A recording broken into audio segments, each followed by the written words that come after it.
Hey everybody, welcome back. Shock here to a Yu-Gi-Oh! Deck profile. I wanted to go ahead and show you guys my Burning Abyss list. Back in 2019, I went to a tournament at YCS Chicago, and I did pretty good with Burning Abyss, and I actually was one of the first people to ever introduce Block Dragon to the Burning Abyss deck. It was a pretty cool experience. I didn't end up topping that event at YCS. I did not end up topping it, but I did get really close. I bubbled, and I think I started a trend for Burning Abyss that was seen throughout the community and will hold to the test of time. So that's me. I'm BA Brad. So welcome. Don't forget to comment, like, and subscribe, guys, to Shock Games channel. So that's me.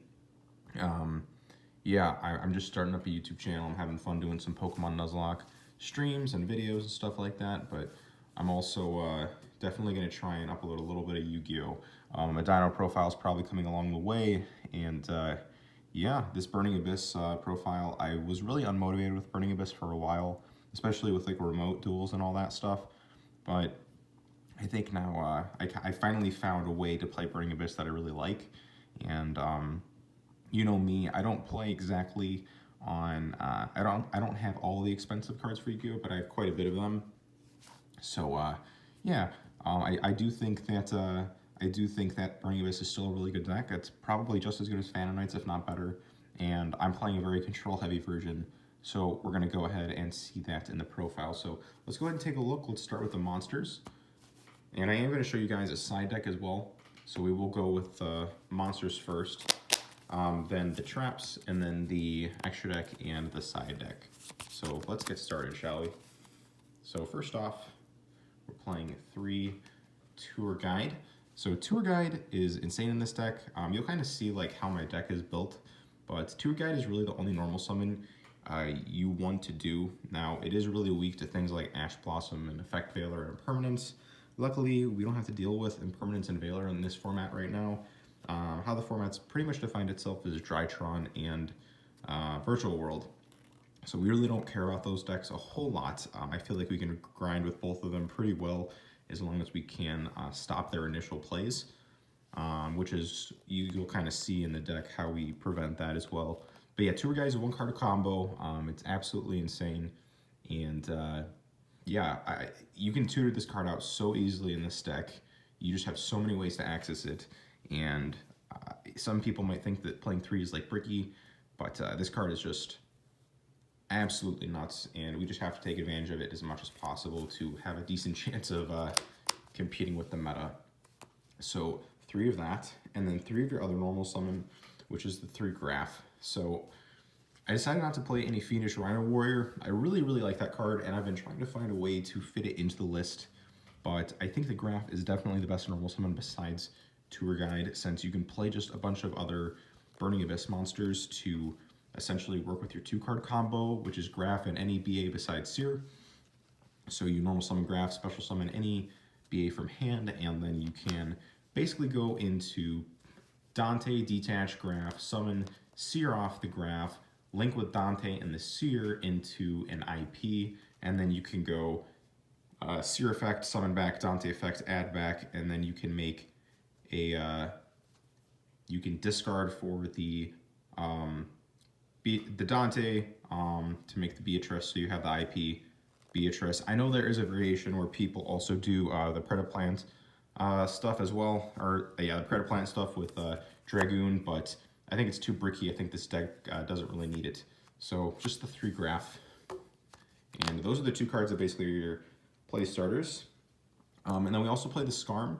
I actually do want to bring Graf back for a second and kind of talk about these guys, because Burning Abyss doesn't really do this very often.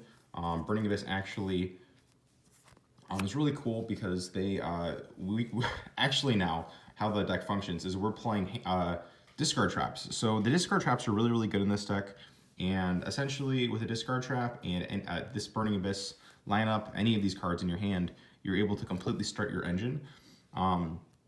So Graf or Scarm is really important, and that's why I'm playing 3 Scarm.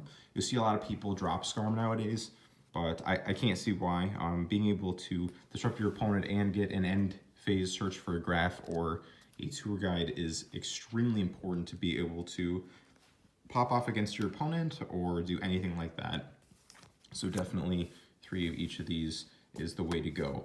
And then 2 Seer, because it is the Garnet of the deck, you have to play 2, I think, at least. 3 might be cloggy.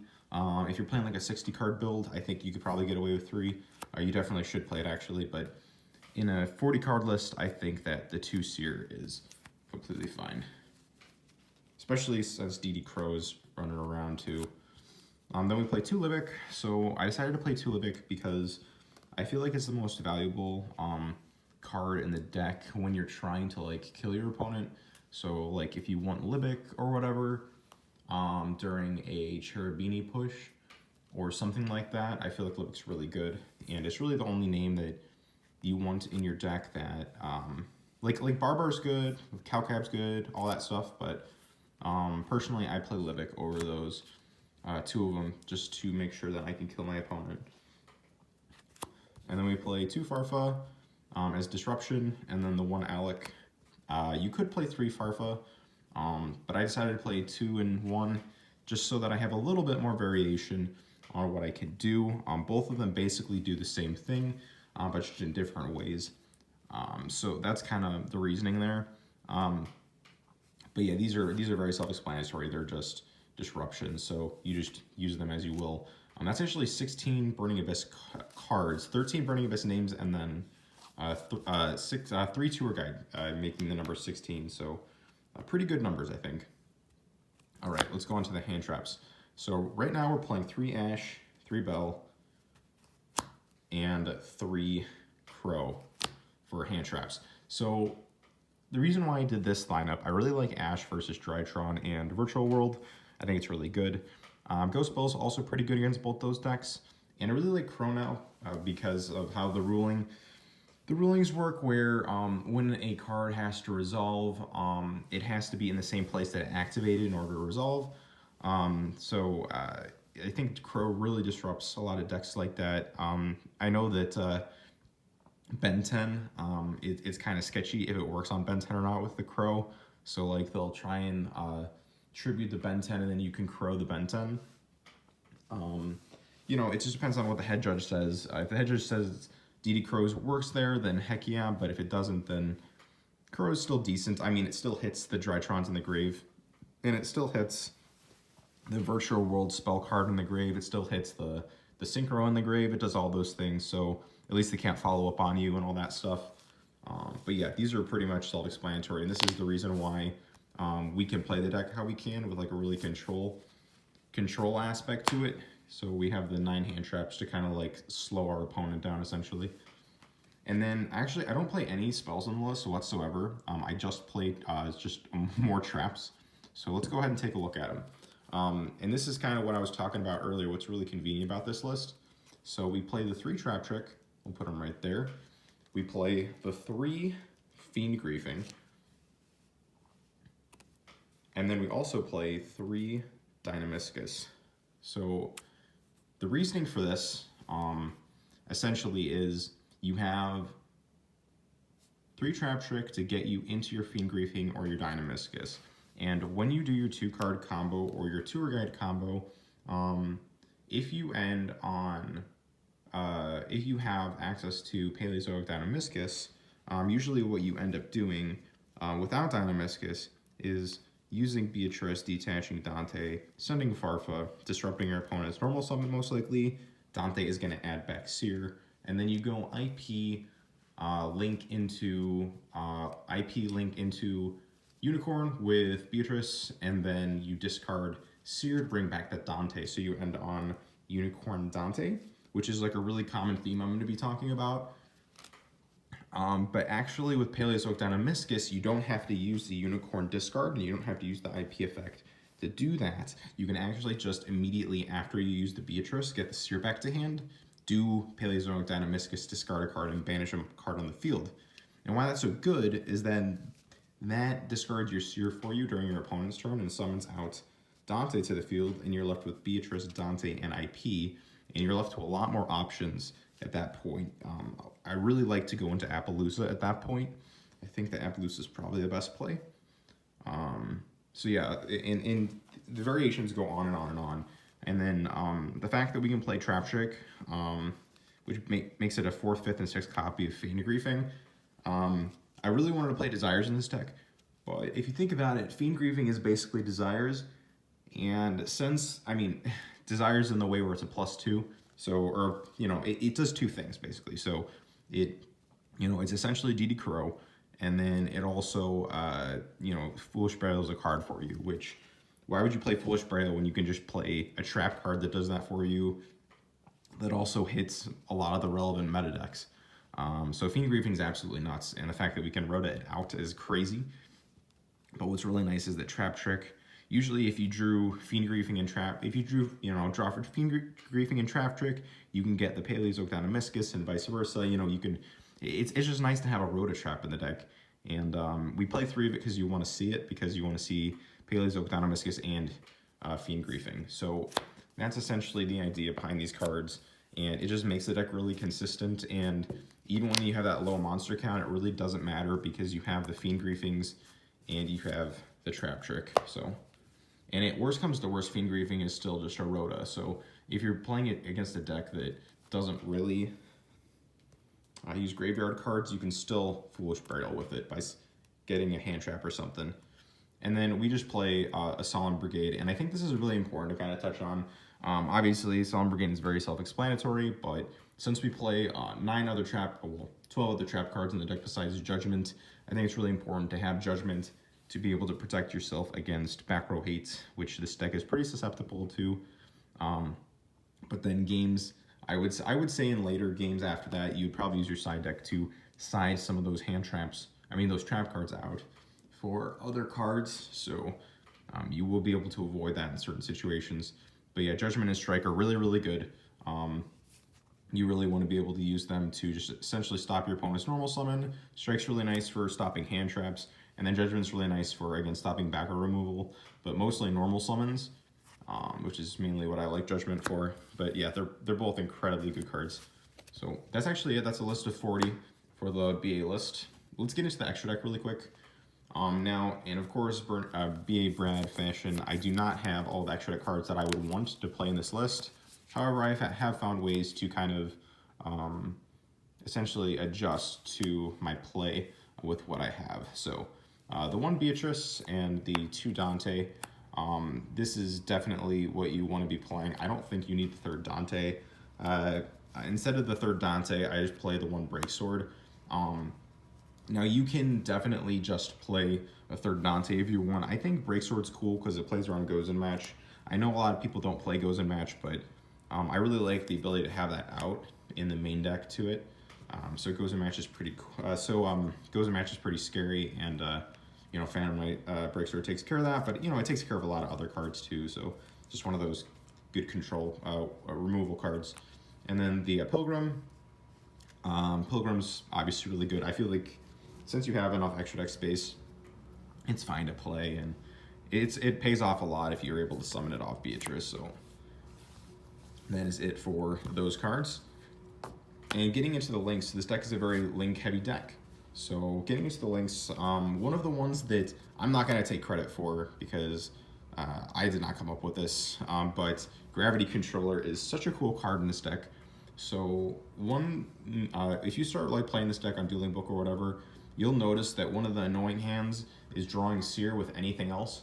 Like for example, a Graf and a Seer, that's a really annoying play because you can't actually summon Graf to the field and still get the Seer trigger. So like if you went normal summon, for example, if you went, here, let me get these cards out. If you went normal summon Graf, right? If you went normal summon Graf and then special summon Seer, you'd be in such a bad spot because what would you do at that point? You could overlay into Dante mill 3, you could get a mill for Graf, like summon a Farfa or like a Scarm from deck. But if you normal summon Seer and you special summon Graf, you can overlay, let's get Gravity Controller out of the way, you can overlay here into Dante, and then after you overlay into Dante, you can actually just not even detach anything. If you really wanted to, you could detach Graf and you could mill 3, hopefully hit like a Scarm. But then after that, you just link away into Gravity Controller, and then you get the Seer Dante loop, so Seer special Dante, Seer add back to hand, or Graf add back to hand, whatever you want. And then you wouldn't even need to use the gravity controller zone, so you could just, you know, discard blah, blah, blah, whatever, make Beatrice. You don't have to do it in this zone. You could do it over here if you want. And at least that's 2 cards that get you into Beatrice, where normally it would take you 3 cards to get into Beatrice in normal Burning Abyss deck. So drawing Seer isn't as bad as people actually think. But I did want to kind of talk about that. Gravity controller is pretty cool. And then we play, here, let's get the thing back. Then we do 3 Cherubini, 3 Cherubini, geez, no, 1 Cherubini. You do not need to play 3 of this card.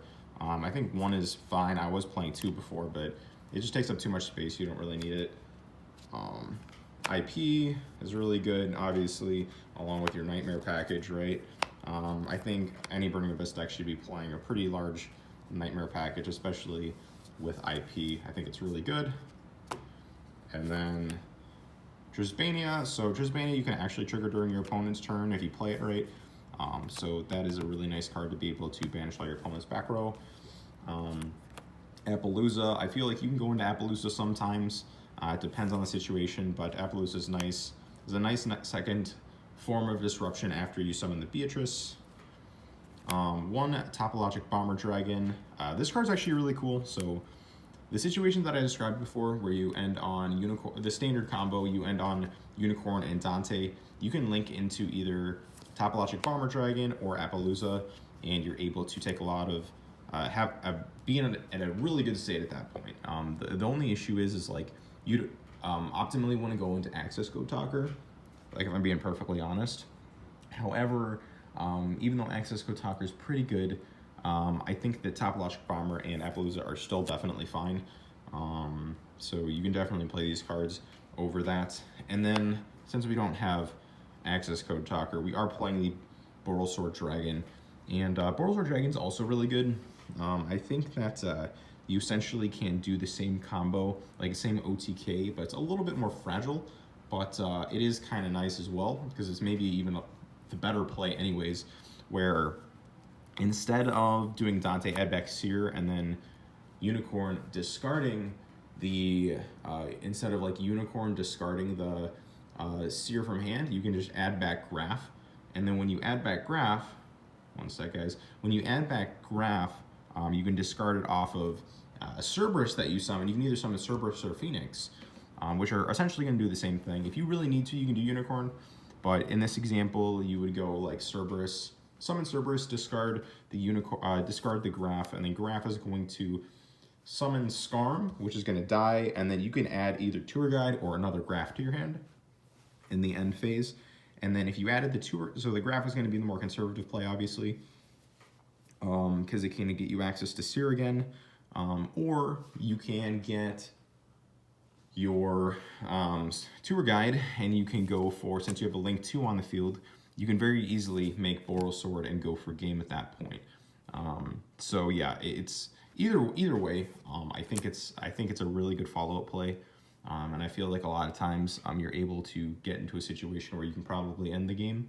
What's so nice about this deck is it doesn't have to worry about Nibiru right now. This deck completely loses to Nibiru, so you gotta kind of watch out for that. But yeah, so for the side deck, 3 Gamaceil.